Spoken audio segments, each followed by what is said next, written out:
everyone. This is Carter, and welcome to this episode of Making It Up, the conversation series amongst authors. Not necessarily for authors, it's for anyone who's interested.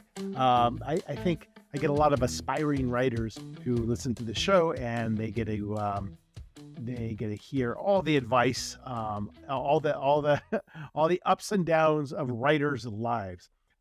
So before I introduce the guest today, I just want to mention my writing retreat, The Gentle Novelist, August 9th through 11th this year in beautiful Boulder, Colorado. I am still taking, I still have spots left for it. You can go to my website, carterwilson.com, and you'll see a link for retreats. But it's a 2.5-day retreat that is just going to focus on getting that novel written. So many people have aspirations or struggles with, getting that first novel written. There's so many things blocking you. Is it fear of failure, fear of success? Is it just insecurity? Is it, I don't know how the hell to write? That was me 20 years ago, 100%. And so I'm going to use my 20 years of experience to help you get that first novel written. And here's the secret. It's not that hard. But if you're like me, it helps to have a coach. So please check it out. I'm limiting the retreat to only 10 people. So if you're interested, sign up or just email me. We can have a phone conversation to see if it's a fit for you. So today on the show, I talked to Christopher Flory. So Christopher is the author of the Paul Dodge series. His third book, The Savior, is coming out soon. And Chris was a great person to talk to. He's got this criminal justice background and worked many years as within the criminal justice system, specifically as a parole officer. And he's got this wealth of knowledge about kind of that gritty underbelly and dealing with those types of characters in his novels. And it was interesting kind of talking to him and hearing about his publication journey. I mean, he started out with his first book writing it as a screenplay and then didn't really pursue doing anything with it, but then turned it into a novel that he self-published and then later had it republished with a traditional publisher. And it was also interesting hearing about, working with a publisher who typically or up until that point is really focused on kind of like cozy mysteries and even religious themed books, giving them a really, hard-boiled, gritty, dark book with all sorts of sex scenes and profanity in it, and the publisher loving it, but also working with him to maybe, revisit some of that grittiness and how he dealt with that. So he's had a great journey. He's very prolific. He's working on 3 books at once right now, which is rather unimaginable to me. So I give him a lot of credit for this. I think you're going to like this one. Listen up. This is my conversation with Christopher Flory.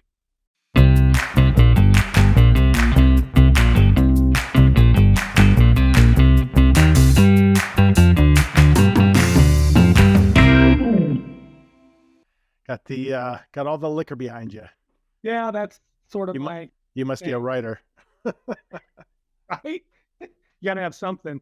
Yeah, exactly. I used to have that was my routine, was 5 p.m. is usually when I write, and it was usually accompanied by a vodka gimlet. Vodka gimlet's a good drink. It is a good drink. I made them strong too.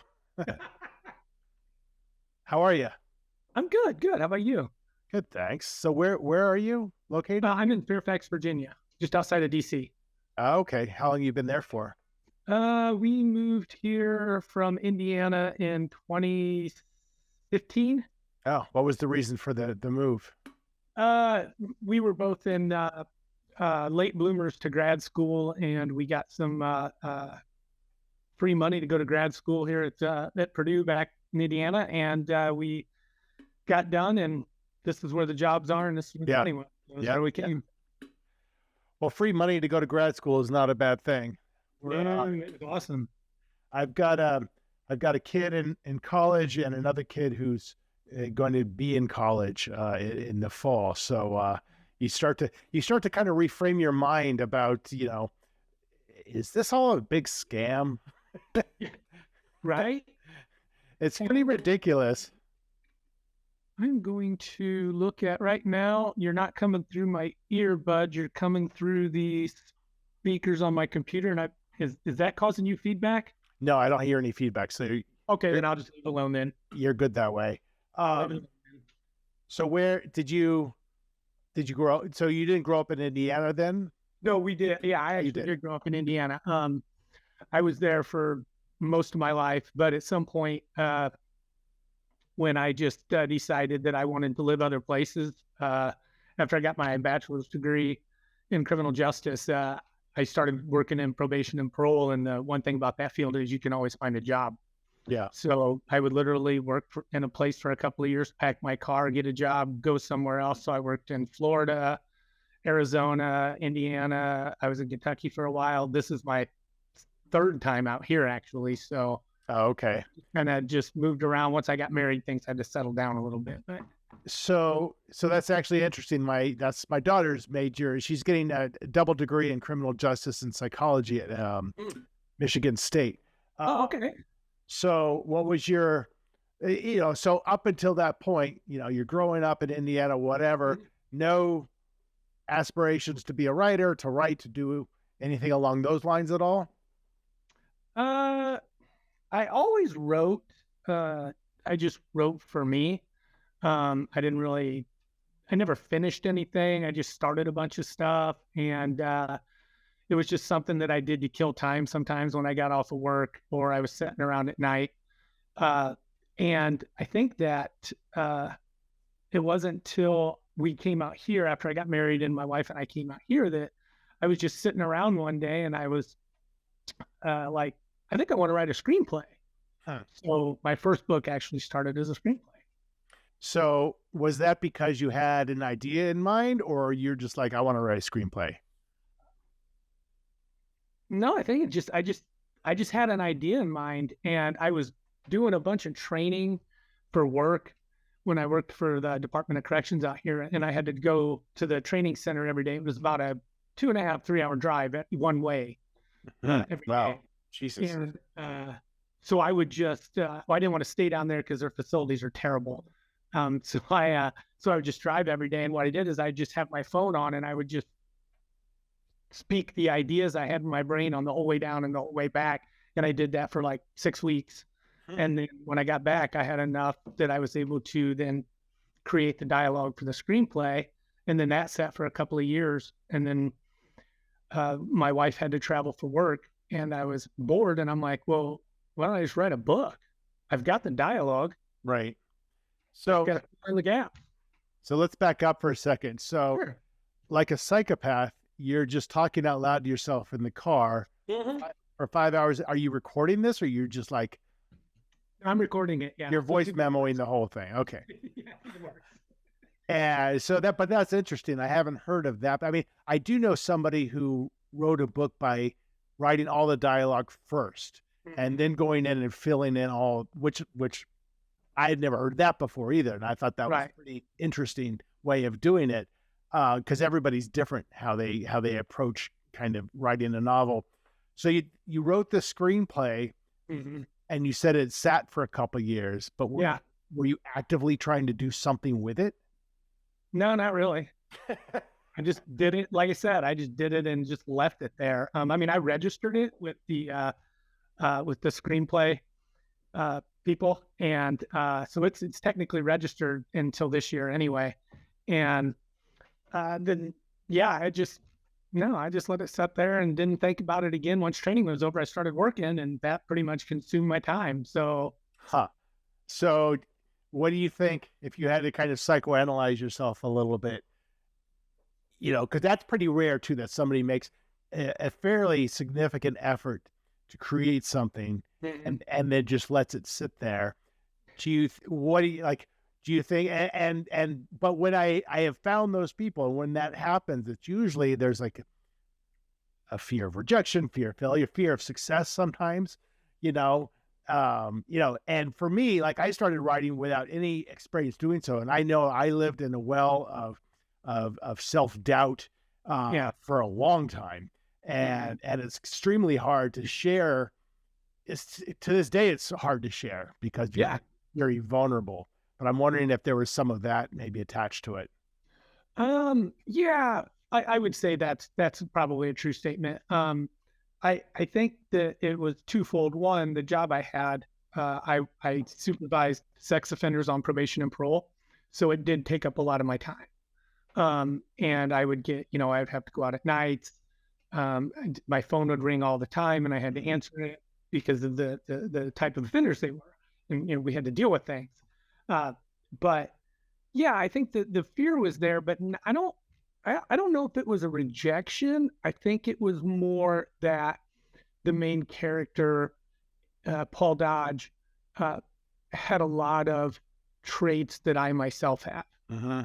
And of course, I wrote those into it. I based him somewhat off of me, but off of some of the other characters that I love.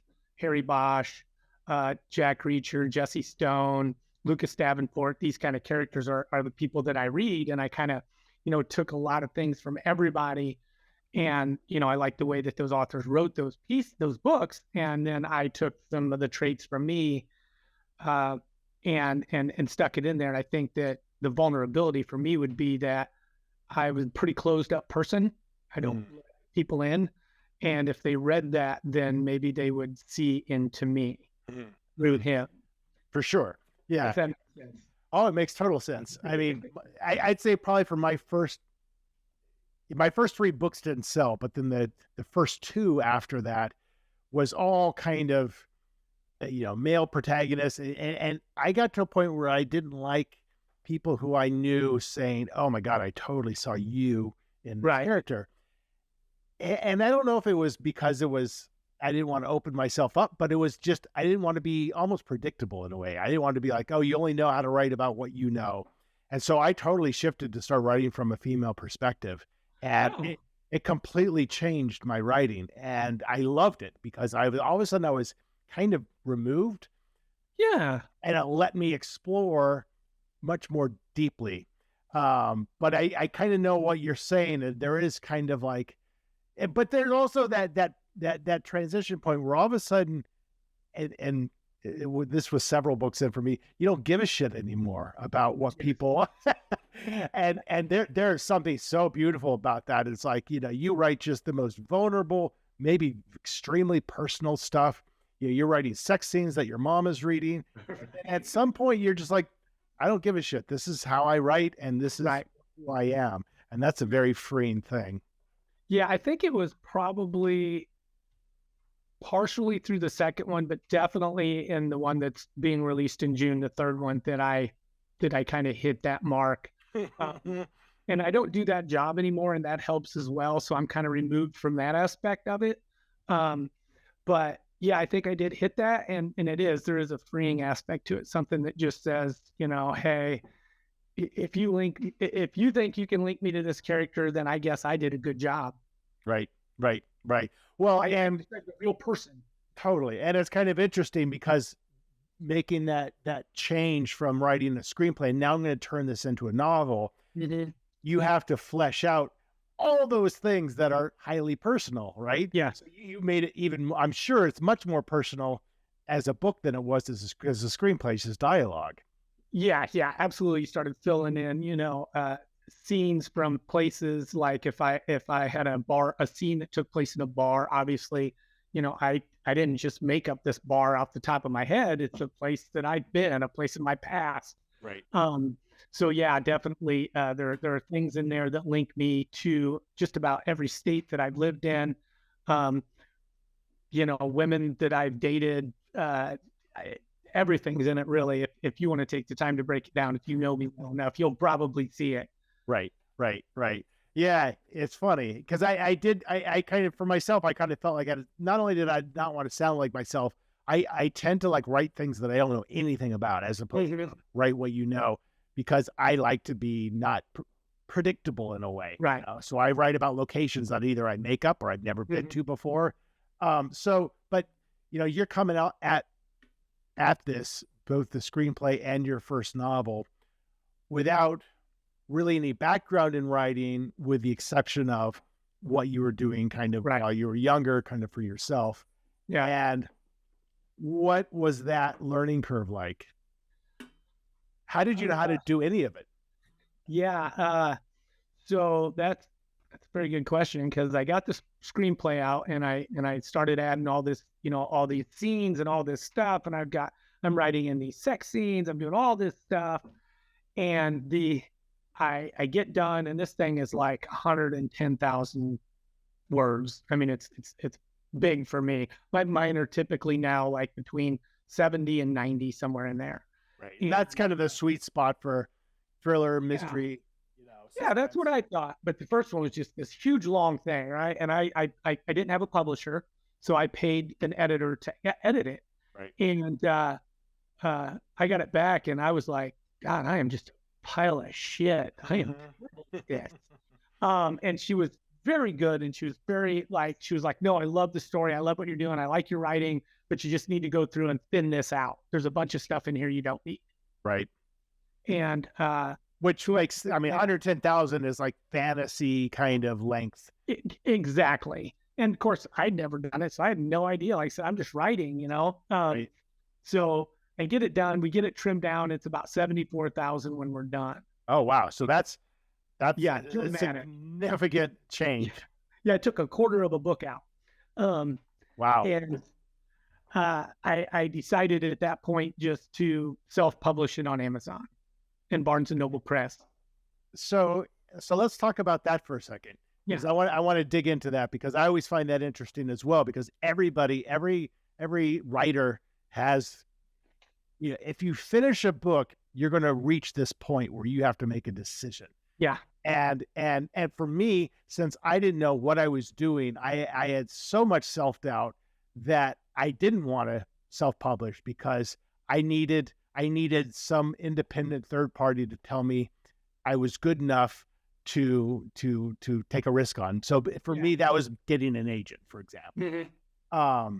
And other people self-publish because for whatever reason. So what was kind of that mindset for you at the time? I did research on querying agents, and I got to tell you, wow, that just seemed like a nightmare to me. It's a nightmare. Just nonstop people talking about rejection. And I was like, well, I'm already a little self-conscious about this. So last thing I need is, 50 people in the industry telling me no. So I think that's why I did it. And and honest, it didn't cost me anything. Right. To do that. Barnes and Noble Press and Amazon, you just it was all put it on there. Yeah. Yeah, I created the cover, I did everything, and I just stuck it on there in both formats. So it didn't cost me anything. And I don't know, I was probably maybe like a month after I did that. I had sold maybe like 120 copies. Which is not bad. You friends and family, and people were spreading the word, and I was like, and I'm getting a lot of feedback. People are leaving good reviews. And I'm like, okay, so maybe I have something here. So I said, well, now I'm going to try and get a publisher. Well, people don't like to publish things that have already been self-published typically. Right. But I did find Torch Flame Books, and they were willing to take a chance on me. They liked the story. We went through the editing process again, made some more changes, did some more proofreading, which it needed a lot of, because I'm just not very good at that. And, I finally got it out there. But I did all this without an agent. I still don't have an agent. I've still never queried an agent because for whatever reason, now I think I'm just too lazy to do it. I do the research, and I have the website where I can go in and do everything and submit everything. I just don't do it for whatever reason. But yeah, so that's why I did it. I think it was easier for me at the time, and I had got out of the probation and parole job, and I was contracting for the government. I was working for the DEA at the time, and then COVID hit. Yeah. And that's really why I was able to do this, because I was working a week, off a week, working a week, off 2 weeks. Wow. So I had time. So I was reading and writing, and that's what I was doing. But yeah, so that's kind of why I chose that path. I can't say that there's any real, like light bulb moment that is like, oh, you're going to self-publish. I think it was a convenience thing at first, and Right. just like, hey, look, I can do this. Yeah, I mean, I think it all boils down to like, what are your ultimate goals with your writing? And Right. a lot of times we don't even know, especially when Right. we're starting out. I'm like, I don't know what my goal is. Right. For me, my goal was to have one book published, and Mhm. just to say that I did that. And but to your point, it was, I think I had 75 rejections from agents before I got an agent. Mhm. Same agent actually I'm with today, but and again, first three books didn't sell, so I just kept writing, kept writing, kept Right. writing. And then by the time my first book was actually in a bookstore, it was 9 years after I started writing. So it's a process, but Yeah. then you can build on that. And I think one of the things I've heard cautionary tale wise about self-publishing is just, and to your credit, you got an editor, which was a very smart move, because a lot of people don't do that because it's not, Right. it's not cheap. Right. But people will write something and put it out there because, like you said, it's very easy to do. Mhm. But the counter of that is it's out there. Yeah. So when you start to maybe want to go find a publisher, they can go look at that. So if it's a mess because they didn't get it edited or whatever, Right. and a lot of publishers will be very wary of Right. because they're like, well, your name has been sullied. Right. Right. Right. Because there's so many manuscripts that they're going through. Yeah. My agent told me once, she's like, I get about 30 to 40 query letters a day, and I take on about a new client a year, one new client a year. So I mean, the odds of getting an agent are tiny. The odds of them getting Yeah. published are tiny, and the odds of actually making real money are almost negligible. Yeah. No, that's It's yeah. a shit People only knew. industry. Yeah. If people only knew. So what? So you're with a publisher. Mhm. Publisher then agrees to republish Yeah. your first book, Mhm. and then you're writing more because it's COVID. Did they have expectations of like, we want this to be a series, or that was your intention? No, that was mine, and it's really funny because the publisher that I have, they tend to publish more lighthearted. They even do inspirational stuff, religious stuff. They have like cozy mysteries, and they get this manuscript from me, and there's 13 F bombs in the first 7 chapters, and Yeah. you're like, Oh, that's okay. not bad. Like, okay. So in the letter, in the acceptance letter they sent me, they talked about, hey, we read this, we think that you're a very talented writer, we like the story, but we have to tell you up front that you are well out of our area of being comfortable with things. You're the first person we're going to publish that writes these sort of dark crime fiction things with the language and the sex scenes and all of this, all of these things that they don't normally deal with. So they were like, we're just, we're not saying don't do it. We're just saying we're letting you know that we have no experience with this. And I was like, cool. So then, when they hooked me up with their editor, then they hooked me up with an editor they thought I would do well with, and I do really well with her. I like her a lot, and she's the one that keeps me in check, because I was already about halfway done with the second book while this one was going through the process, and after That's usually the case, right? You get pulled away from what you're doing, and here, welcome to 3 or 4 more months of editing on the thing that you hate. right, and so I'm doing all of that, and the editor's like, okay, so going through and is like, okay, do you really need this F bomb in here? And do you need that one? And I'm like, okay, some things, maybe I don't want to use the word just to use it. I don't want it to be gratuitous. However, I do want, I'm dealing with bad guys and cops, and they don't say darn it and shucks. I mean, I did the job. They don't. So there has to be a level of realism there. Right. Yeah. So Totally.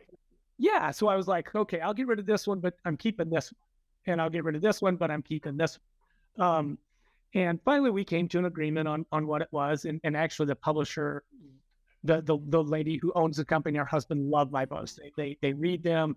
They have me, they want me to sign their copies. They love books I write. So it turned out well. But yeah, I think that when you're going through that process, and now I had the script for the first one. Well, now I'm just a pantser. Yeah. I don't know anything. I just sat down to start writing, and I can see it's like a movie playing in my head. And when the movie's not playing, Chris can't write. So, so if I sat down on my computer and I'm blank, I just get up and go work on the house or something. And then I come back later. So, but yeah, so that's sort of the process for me.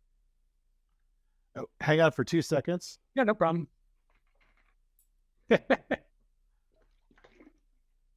Sorry, I'm having my dog just came up and ripped my microphone cord out.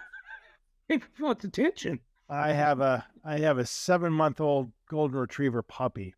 Usually she sleeps while I'm doing this, but I'm trying to keep her. I don't quite know where she went. My son just came home, so she's all excited to see him. Oh, okay. And he's getting a tuxedo on because he's going to a senior prom tonight. Oh, a lot of activity going on right now.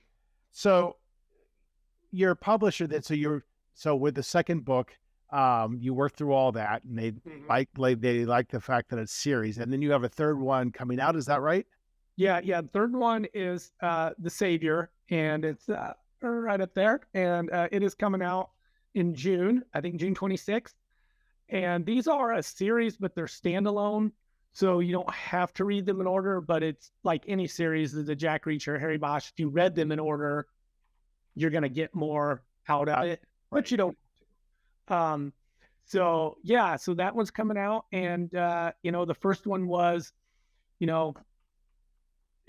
Paul Dodge doing his thing as a sex crime investigator. He's a parole agent. And he works on a task force in sex crimes, and he usually ends up dealing with dead hookers. And there's always prostitutes in my book, always, and drugs. How did your publisher like that? Well, it's funny because I think at first that they were kind of hesitant about it, and then I think when you read the books, the one thing you'll learn is that because I've done the job, Paul Dodge does not treat them poorly because of what they do. Right. He gives all the women respect. He has empathy. Yeah.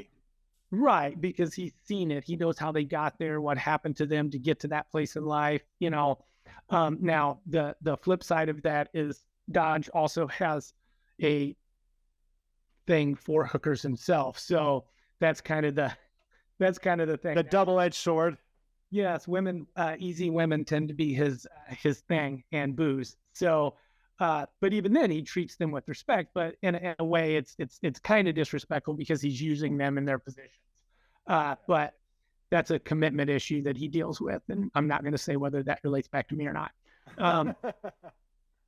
But yeah, so the first one was that way, and then the second one I went like totally off the rails, and in Last Rays of Daylight I made Paul Dodge kind of go out there, and he went kind of dark, and he took a lot of things into his own hands, and did a lot of things that you wouldn't really see off the books kind of things, and it was fun to write because I really took the restraints off myself, and I'm like, hey, what if he just like walked up and shot this dude right in the face?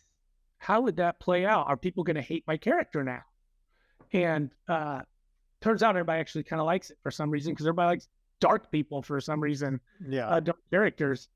But yeah, so then in the third one, I kind of brought him back home again, and things kind of rolled back into doing what he does as a job. So okay, yeah. And you want to, that's the struggle with any kind of series, is you want to keep it original, while giving people what they have come to expect from the character.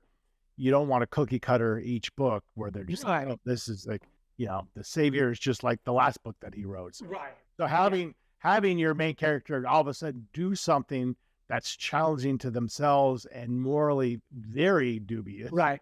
Like shooting somebody in the face. is, I think it's always refreshing because, you want to stretch the boundaries while still remaining true to who that character is. Right. And I think that, in doing that, I think that, it does, everybody has that potential in them, and everybody has that side they don't want people to see. And I think that that's why people like that, because they see a little bit of themselves in it. Now, obviously they're not taking it to those extremes, but for some people it may be, oh, I sneak around the corner to have a cigarette and my family doesn't know I smoke.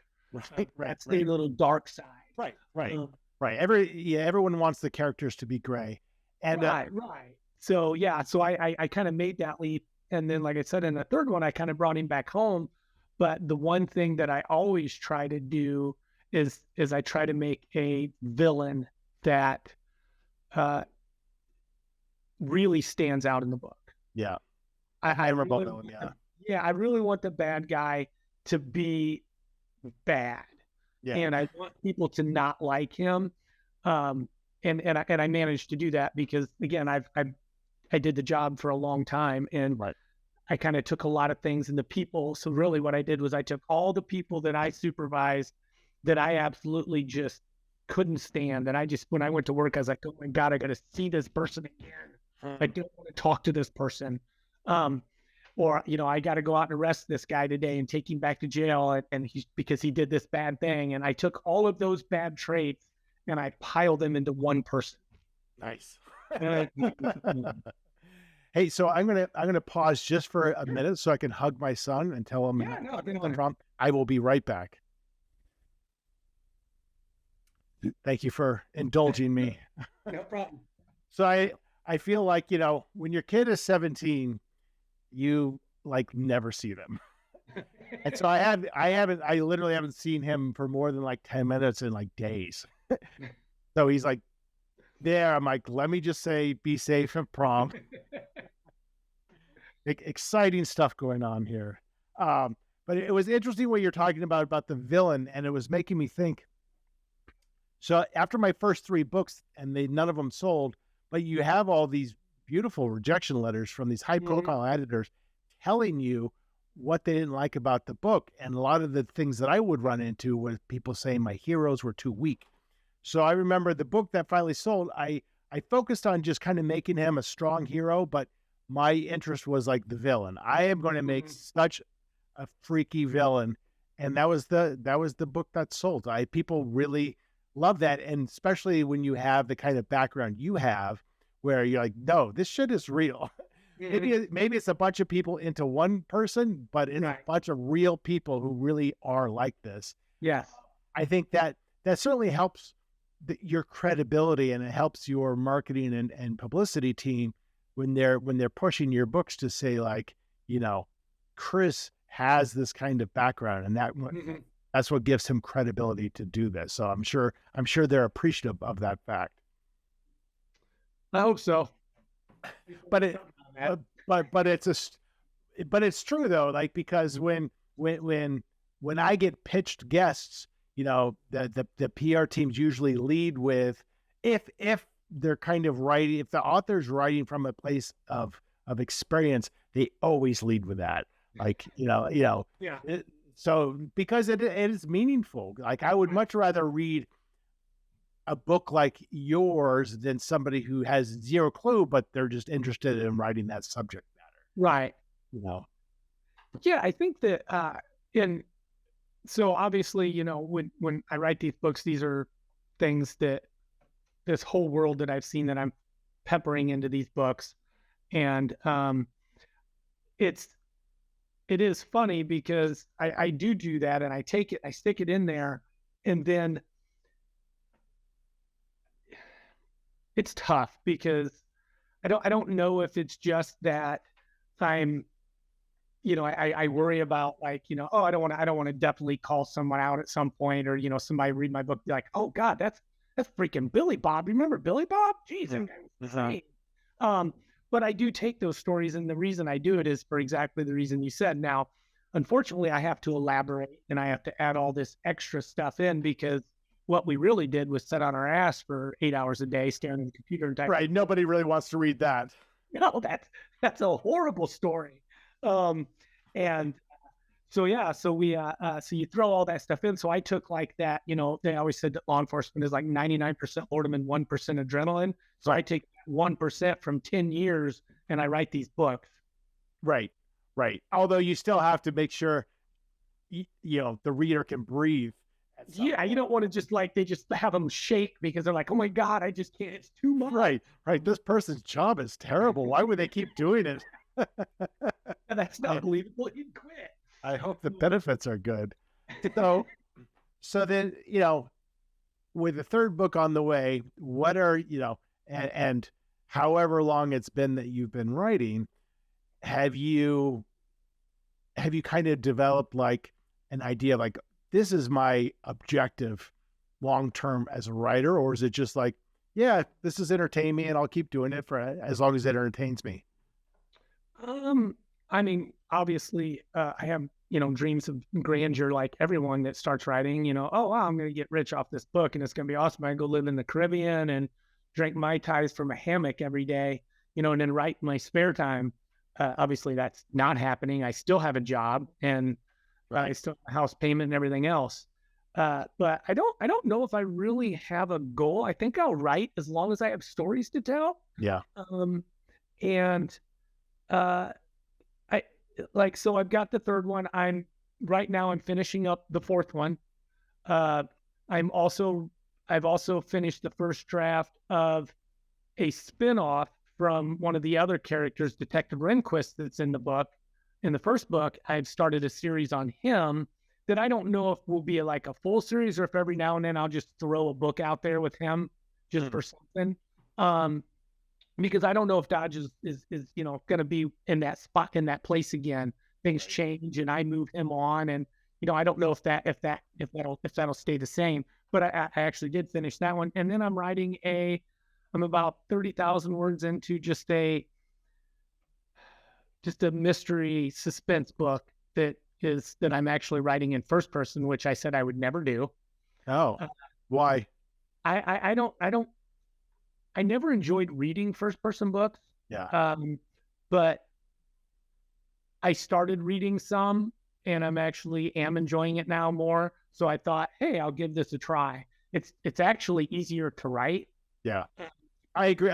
Almost all of mine are first person present tense, single point of view. But honestly, a lot of people don't do it very well. And so I think it's whatever your style gravitates toward, wherever your strengths lie. That's where my strengths are. It's just from that intimate emotional perspective. Yeah. So I'm trying it. And it's going along pretty well. I don't know. I mean, it may end up being total trash. Who knows? But I'm going to give it a go anyway. And see where it goes. So I'm actually working on 3 at the same time right now. So wow. Wow. Yeah. That's a lot of work, but you must love it because, to go through that much work with zero guarantee of anything at the end of it, is definitely, a labor of love, but it is kind of those, I think it's a mix, right? It's those hopes of like, okay, which is one of the best parts of being an author is you could have 20 books and the 21st could be the one that's the breakout. Right. So there's that, but then there's also like, you realize like, oh, I just enjoy doing this. I can't picture myself not sitting down and cranking out 500 words every day, because it's just by meditation. Yeah, no, that's definitely, I do love it. I like writing now that I do it like as something that's formal for me. I do enjoy it. It kind of started off as therapy and just a way for me to get some of those bad things out of my head. Yeah. And, that was good. And then, it's just ballooned from there, but I think that I will continue to do it. I like doing it. It's a hobby for me. The dedication of my first book was to my wife. And I said, you told me to get a hobby and this is what happened. So I love that. Yeah. But yeah, I do enjoy it. Yeah. Who knows? And there is something a little bit addictive about it because very few people are ever even published, right? Much less write a book. So once you start getting published and you start to, after years and years and years, have the courage to actually call yourself a writer to strangers, which took me probably 15 years to get to that point. Yeah. There is something about like, oh, I like defining myself as opposed to I work in tech or I'm a mortgage broker or whatever. There's something about like, oh, this is more my identity than anything else. So it is a little bit addictive. Yeah, I think one of the coolest things that happened to me was I'm a government contractor, so I work in a government facility, and the director of our facility, I went up after I got my first book published, and I was like, I met the guy. He's a super nice guy. He's an old cop. That's what he is. You see him and he talks and you're like, this guy was a cop for 30 years. He's a character. Yeah, exactly. And so I just laid a book up on the secretary's desk and I signed it. I said, hey, can you give this to the director for me? And I just, I wrote this book and it was published. I just want to give him a copy. And I went down to work and I was sitting at my desk and all of a sudden my phone lights up and it says, director so-and-so. And I was like, shit. What the hell? So I picked up the phone and he was like, hey, it's director, Bob. And man, wow, I want to talk about this. He was super excited. He read the book. So then when I came out with my second book, the second one took place in another country. And because Dodge was on vacation. And he read it. I took him another copy of that one. I signed it and dropped it off. And then he read it. And then I passed him in the hallway one day and he was like, oh, hey, I just want to let you know I read your second book. And he said, I was going wheels down in that country when I was reading your book. How weird. And he goes, I couldn't help, but he said, I looked over and he was like, there was this extra little airport over there with like little jets going in and out and like little single engine planes. And he was like, I looked out the window and he said, the first thing that hit my mind was, I thought, man, I bet that's where Paul Dodge landed. And I was like, that's the coolest thing that's ever happened to me. That's awesome. That's awesome. That's fantastic. Well, listen, Chris, we're going to wrap up. Before we do, we're going to do a quick little storytelling. We're going to pick a random book from my bookshelves and you're going to pick a page number and I'm going to find a sentence. I'm going to read that sentence. And that's the first sentence in like a 2-minute long short story. I'll read the sentence. You give me the next 1 or 2 sentences, whatever you want. I'll do a couple and then we'll call it after a little bit. So give me a color of a book and I'll go pick that color from the bookshelf. Blue. Okay.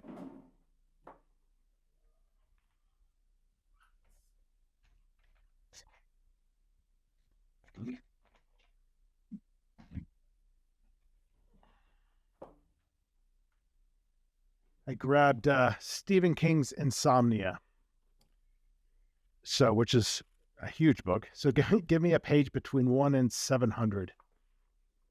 I always like the beginnings of books. So let's go with page 27. Now, this is dense, this book. Yeah, he gets some stuff together. All right, I'm going to just find a sentence here. Let's see. All right, so I'll read this and then just take it away. But Ralph had never heard of such a thing and thought it was almost certainly bullshit.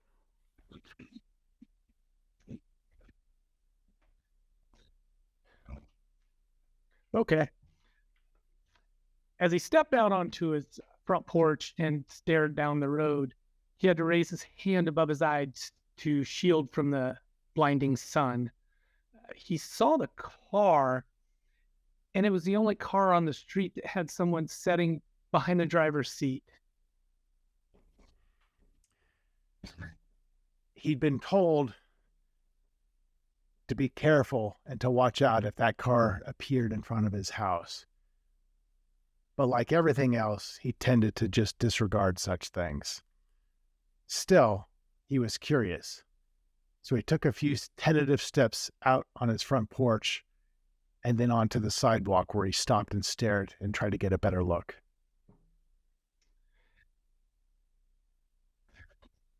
As he made his way towards the vehicle, he stayed close to the other parked cars on the curb, kind of shielding himself from the driver's view as he made it. He was a short man, and that made it easier for him to kind of duck down behind the roofs of the cars. As he got closer, he popped up and he saw who was behind the wheel. It was so ironic, he thought. His whole life, he had been such a gun advocate, always kept them in the house, always thought it was silly to keep them in the safe, because if somebody were to break in, how would you protect yourself?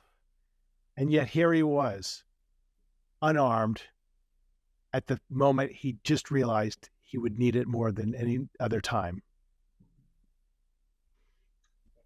Cliff stared back at him, eyes wide, having realized that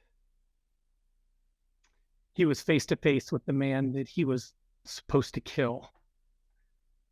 But it wasn't supposed to happen this way. He was supposed to sneak in the house at night. That's why he'd been out there waiting, scoping, checking the people as they come and gone, watching the neighbors, watching everybody come and go, the lady that walked her dog down the street as well. But his man had come out to meet him. Ralph stared at the man and knew exactly what the situation was. There was this ephemeral connection between the two of them. A moment of silence, a moment of steadiness before whatever was going to happen was going to happen. And it was a strange calm fell over Ralph, knowing that this moment could be his last. And he decided, fuck it, I'm okay with that. Ralph took the 3 steps to the passenger side, opened the door, and got in the car. I think we call it there. That's a cliff. That's the end of a chapter. That is. That's a good end to a chapter. So now what happens? That was fun. Well done. So that's awesome. Chris, it was great talking to you, and congratulations on the success that you've had, and a special congratulations on the upcoming release of The Savior. Thank you. Thank you. We're excited about it. We're going to the American Libraries Association conference in Chicago in June, where I get to give away a bunch of books for free. Oh, very fun. Very fun. Well, enjoy, and hopefully we'll connect at a conference sometime soon. Yep. Thank you for having me on. I appreciate it. All right. Take care, Chris. Hey, thank you. Bye. So that's it. That's my conversation with Christopher Flory. I loved the direction that short story was going. It was going to get very violent very quickly, and you know what? We just kind of cut it off right before the shit went down. So I highly encourage you to go check out more about Christopher and his books. You can just go to his website, which is ChristopherFloryBooks.com. And please check out my website while you're there on the internet, carterwilson.com. You can sign up for my newsletter. You can check out my books and look at my appearances. And you can sign up for the Gentle Novelist Writing Retreat this August 9th through 11th in beautiful Boulder, Colorado. So thanks, as always, for watching and or listening to this. More episodes of Making It Up coming out very soon. In the meantime, as always, take care.